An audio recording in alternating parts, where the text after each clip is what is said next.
Assalamualaikum warahmatullahi wabarakatuh. Alhamdulillah wassalatu wassalamu ala rasulillah wa ala alihi wa ashabihi wa man wala amma ba'd. Ayuhat talabah rahimani wa rahimakumullah. Insyaallah pada pertemuan kali ini kita akan kembali melanjutkan pembahasan kita di dalam pelajaran hadis dengan kitab Taisirul Alam Syarah Umdatul Ahkam. Dan pada pertemuan kali ini kita akan memasuki hadis yang ketiga dari Kitabut Thaharah, kitab bersuci. Langsung saja kita baca Al-Hadisus Salis, hadis yang ketiga.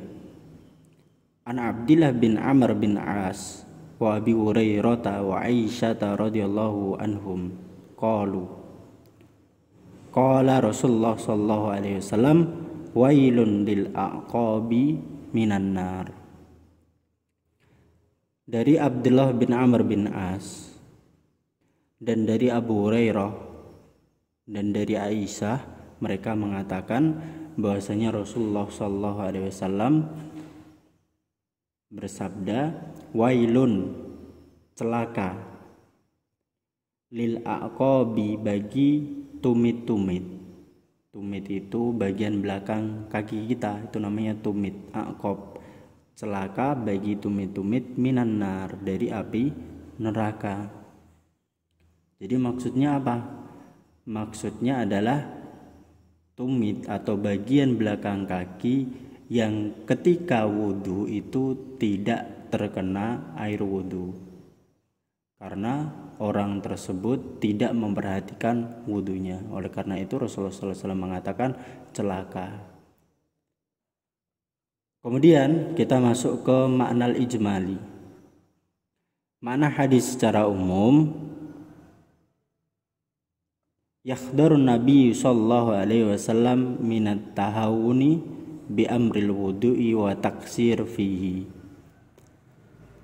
Yakhdarun Nabi, bahwasanya Rasulullah SAW memperingatkan minat tahawuni bi amril wudu, dari bermudah-mudahan dengan perkara wudu, wa taksir fihi, dan Rasulullah SAW mengingatkan dari kekurangan di dalam wudu.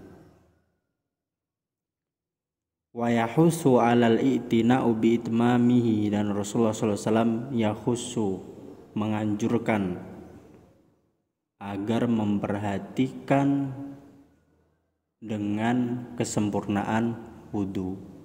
Jadi dalam hadis ini menjelaskan bahwasanya agar seseorang yang hendak berwudu itu benar-benar memperhatikan wudunya. Jangan bermudah-mudahan, tidak boleh mengurangi wudunya. Jadi ada bagian-bagian anggota wudu yang diharuskan untuk dibasuh tapi tidak terkena air wudu. Walima kana muakhirur rijli ghaliban la yasilu ilaihi ma'ul wudu, dan dikarenakan muakhirur rijli, bagian belakang kaki yaitu tumit, ghaliban biasanya, la yasilu ilaihi ma'ul wudu, itu air wudu itu tidak sampai kepadanya. Jadi biasanya tumit, bagian tumit dari kaki itu tidak terkena wudu dan orang tersebut tidak sadar. Fayakunul khalal fit thahara wa shalah minhu, maka menjadikan kekurangan di dalam bersuci atau kerusakan di dalam bersuci dan sholat itu berasal dari situ, yaitu tumit. Karena biasanya bagian tumit lah itu yang tidak terkena air wudhu. Makanya hadis yang tadi disebutkan wailul lil aqabi minan nar, celakalah bagi tumit-tumit dari api neraka. Akhbara anal adaba munsabun alaihi, dan Rasulullah SAW menghabarkan bahwasanya adab, siksaan itu berawal darinya. Jadi siksaan itu berawal dari situ, bagian anggota wudhu yang tidak terkena air wudhu. wa ala sahibihi al-mutahawin fi taharatihi asy-syar'iyyah. Dan Rasulullah SAW menghabarkan bahwasanya siksaan juga itu berasal dari orang-orang yang bermudah-mudahan di dalam bersuci.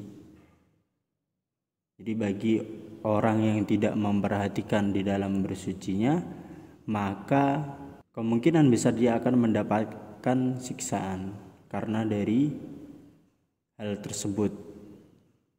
Itu karena ada bagian anggota tubuh yang tidak terkena air wudhu.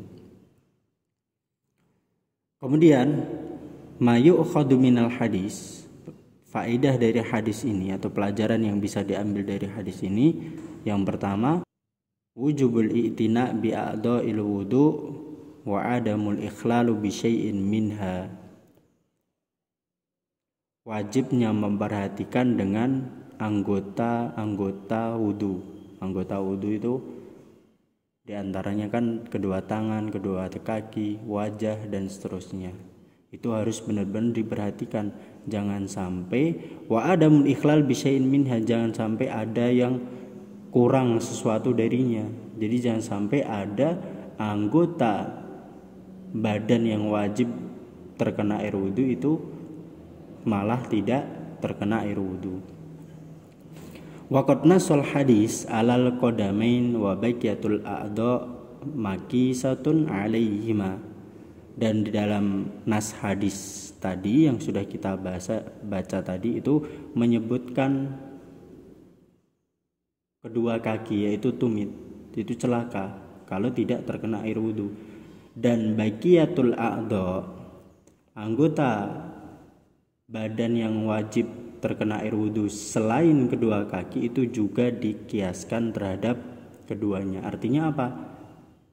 Bagi anggota badan yang lainnya, misal tangan, wajah, itu juga bisa menyebabkan siksaan ketika tidak dibasuh dengan sempurna.